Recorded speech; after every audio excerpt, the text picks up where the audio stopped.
Hey YouTube, Sinister here. Saying this is our first creepypasta video, I want to explain to you guys a little bit on how these are going to work. Now, we're going to split these into two sections. There's going to be a serious creepypasta segment, and we're going to have a joke, comedy, make fun of creepypasta segment. For tonight, I'm going to present to you guys a serious creepypasta video. I've been looking online for a couple days now trying to find a good one to present to you guys, and I think I've got one. It's a Pokemon creepypasta called The Dying of Light by an anonymous writer. Ever since their creation in the second generation, shiny Pokemon have become one of the single most desired things in the history of the franchise. And why not? They're different, beautiful, in most cases at least, and extremely rare. So much so that one could go through every one of those post-second gen games 10 times and never see even one. As such, many people all over the world have discovered glitches and loopholes that can be exploited, albeit with slight difficulty, in order to obtain one of those rare and sparkling pixel creatures. Now, I've always looked down a little on those who would cheat to get a shiny, as it seemed impure to catch one due to something other than the pure luck that's usually required. It takes all the wonder out of it if you merely have to punch in a code and get that rare and beautiful Pokemon others could spend their lives searching for. The idea only grew stronger in my mind when I, at last, encountered my first shiny. The Ursaring I named Chernobyl, inspired by its nuclear waste green coloring.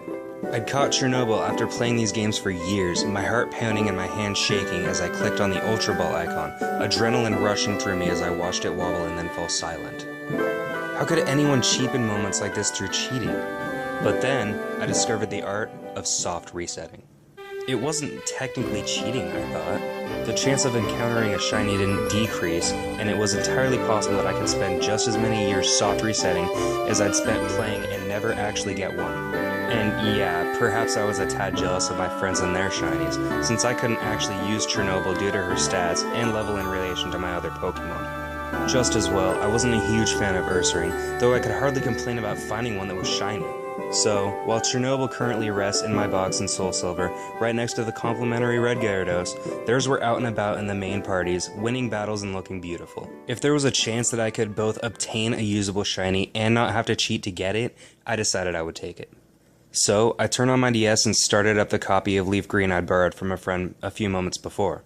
I just recently played through most of it, but my team was subpar and I'd already sent them up into my Soul Silver, so I had nothing to lose in starting over. I racked up a full minute of gameplay naming my rival and myself, a boy I dubbed Jace despite my gender, and nearly entering the tall grass before I finally stood before the table, holding those 3 famous Pokeballs. I moved to the last one, pressing A to make sure it contained who I hoped it did. Charmander. I smiled, clicking in and out of the save menu for the first and last time for a long while. As expected, the first one of what would be many, I was sure, was the regular blend of yellow and orange. It left in place on the screen and I smiled. I'd always gotten Squirtle when I was younger, adoring the tank-like qualities of Blastoise and the incredible usefulness of the water type in general, but I couldn't deny how cute Charmander was. Nor could I deny how incredibly awesome a shiny Charizard would look at the front of my team. L plus R plus A plus B plus start plus select. The first combination was pressed, giving way to countless more afterwards. And when I say countless, I mean I didn't even try to keep track of them. I started my mission at 5 o'clock on a Thursday night and went on painstakingly pressing the same combination of buttons until around 11:15 with no luck. The same thing with the next night to no avail. And the next, and the next. I almost gave up more than once, but how many times had I given up on things like this before? And was I really going to be the one to admit I tried getting one of the most beautiful shinies in the game, but gave up simply because I wasn't willing to put in the time? So I kept on going until I lost track of time, perhaps passing one in my eventual exhaustion at the monotonous task of button pressing. I memorized the sound of Charmander's cry and the exact shade of orange coloring its skin, praying each time that it would be different and that it would appear to be leaping towards the little red star that would confirm it was, at last, the Charmander that I wanted. I must have gone through every single one of the 8,192 ordinary Charmanders the odds assured me I would encounter before the moment arrived. It was nearing 10 on a school night and I had a test the next day, so I was a mixture of exhausted and anxious, determination replaced with a sheer desire for both a shiny and to overcome the obstacle of the game. I actually almost pressed those buttons again, numbed by time and the lack of success, but something made me look twice before I could. The orange that had begun to mock me was replaced by a soft shade of yellow, and a tiny adorable lizard gazing up at me did so beneath a bright red star. I saved the game for the second time, playtime of 1 minute still remaining despite the hours I'd thrown into finding my little golden Charmander, and then went nuts. I screamed with excitement and leapt from the couch, jumping to the ceiling with excitement. My second shiny ever, and it was going to be a Charizard. A Charizard! One of the most famous and desired Pokemon, and it was mine, and shiny. I couldn't contain myself, didn't even try. It ended up being a girl, Tiamat, the perfect name for a vicious dragon, black as night. I squealed, hugging the DS to my chest. At last, it came time to battle Blue and his Squirtle, his non-shiny Squirtle. Blue threw out his little turtle, and it gave its trademark cry. But then, Tiamat came out, and I thought I was gonna faint. Her gold back and red flame were briefly surrounded by the ring of tiny sparkles, and then she too called out. I could swear I heard happiness in it, though it may have just been me. Again, I giggled like a little girl, shutting my eyes and clutching Tiamat and my DS to my heart. I heard a few various battle noises while still fangirling, and I assumed I must have pressed A.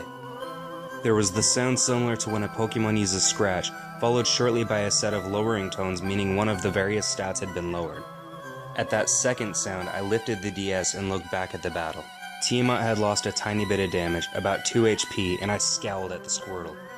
How dare he lay a hand on Tiamat? The rest of the battle went down quickly, and a few scratches and tackles later I emerged victorious, with Tiamat now at level 6. I loved her already.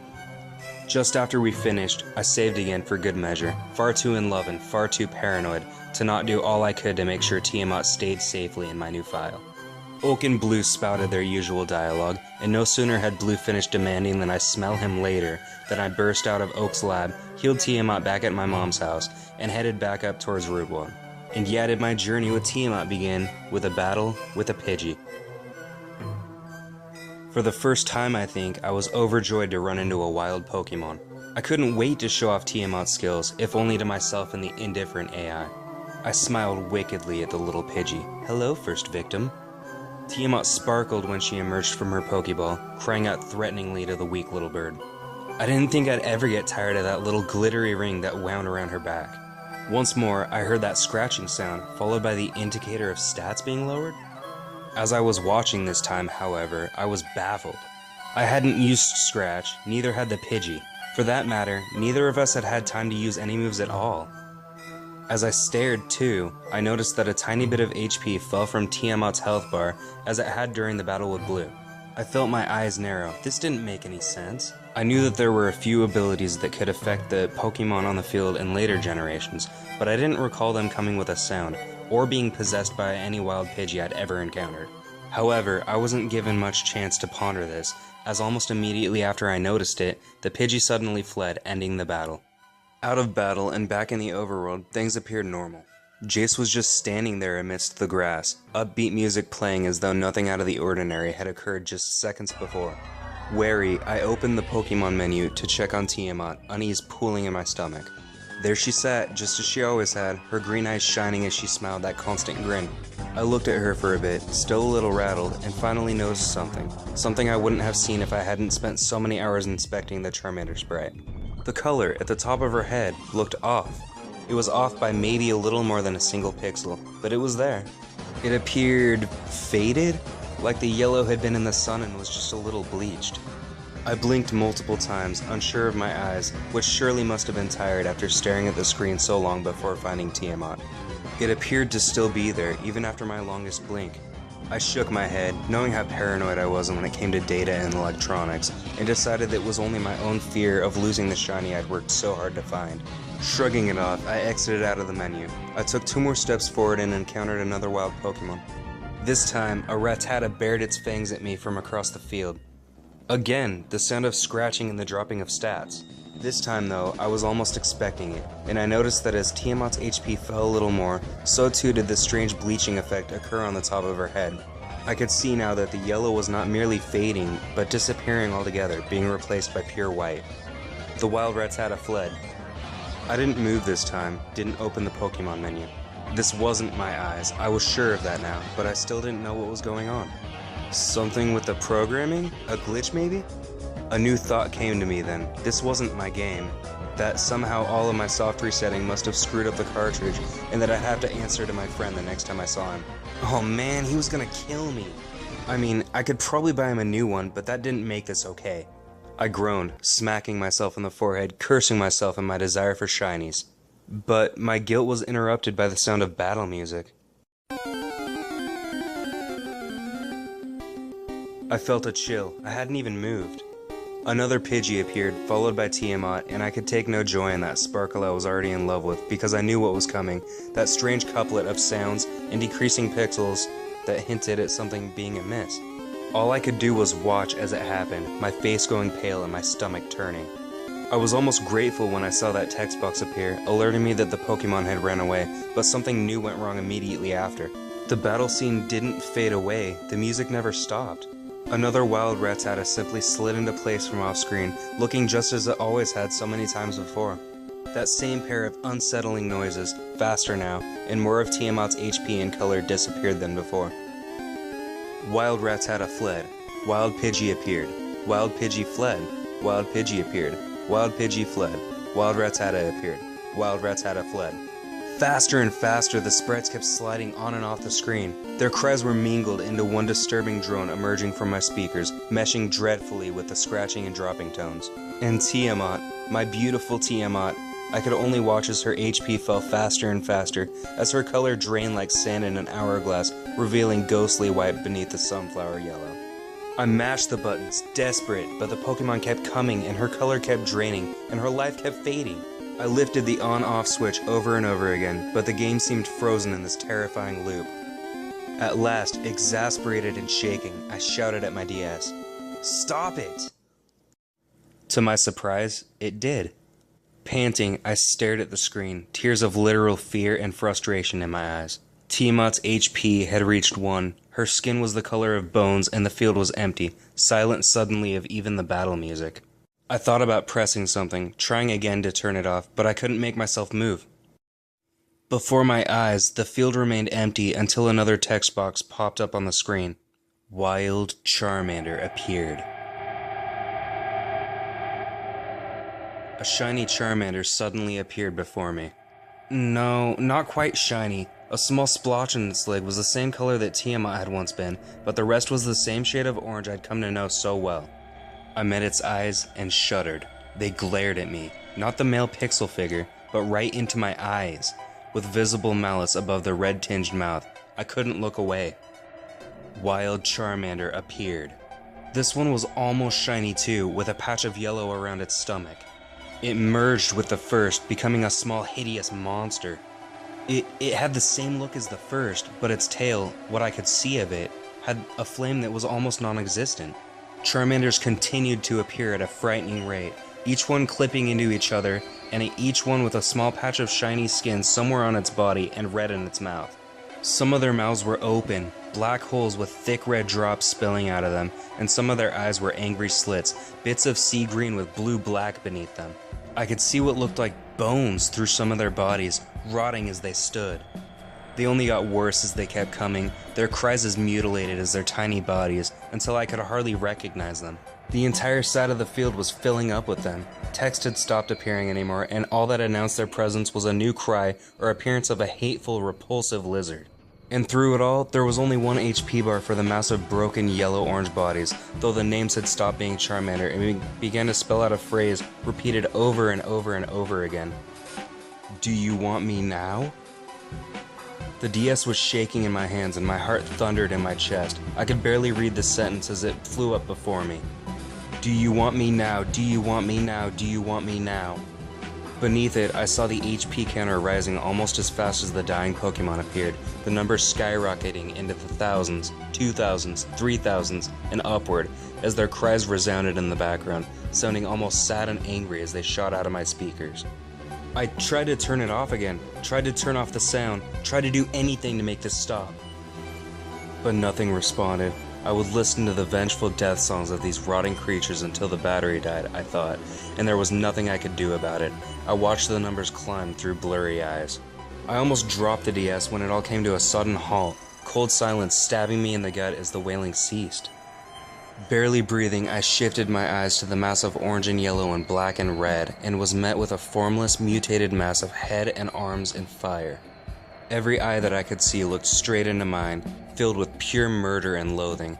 I looked away and back to the HP. Want me, 7,597. My eyes flicked over to Tiamat. She was pale as a corpse and looked like she'd been shaking in time with me, and as I watched, she turned, letting out a low, tortured cry. Our eyes locked, and I felt the agony in her expression chill me to the bone, felt the rage in her eyes chill me to the bone. Her mouth was a black void, dripping red. Text flashed rapidly through the box below her. CCCCC, want me, used revenge. A single deafening roar, the screen flashed like a shattering light bulb. I tore the cartridge out, almost snapping off the top screen of my DS. My breath was swift and shallow, and I could feel sweat soaking through my shirt. For a long time, I clutched the cartridge in a shaky white-knuckled grasp, feeling it press against my damp skin, too scared to look at it for fear of what I'd seen. I was expecting melted plastic or shattered bits of microchip to meet my eyes. Finally, I wrenched my fingers open, trembling all over. It looked as pure and harmless as the day I'd received it. I cracked it against the table. A few days later, I bought a new copy of Leaf Green to return to my friend the next time I saw him. I didn't plan on telling him or anyone else what had happened that night. To keep him from questioning my lack of playtime, I started a new game and played a little bit, shivering through it all and jumping every time a wild Pokemon appeared. I chose Bulbasaur just so I'd be far away from the Charmander at the end of the table. The old copy went out with the trash a long time ago, in pieces. Well, that was The Dying of Light. It had its cliches like every other creepypasta does, but it was a very decent creepypasta. I thoroughly enjoyed reading it, and especially recording me reading it to you guys. That being said, it was a very long creepypasta, and oh my god, for a first creepypasta I probably should have chose something a little shorter. This is the first creepypasta rating I've ever done, but I really enjoyed it. If you guys have any suggestions of creepypastas that you want us to do, just let us know in the comments or send us a message. If you'd like to like and subscribe, that would be very much appreciated. I hope you guys enjoyed this creepypasta reading. Thanks for watching.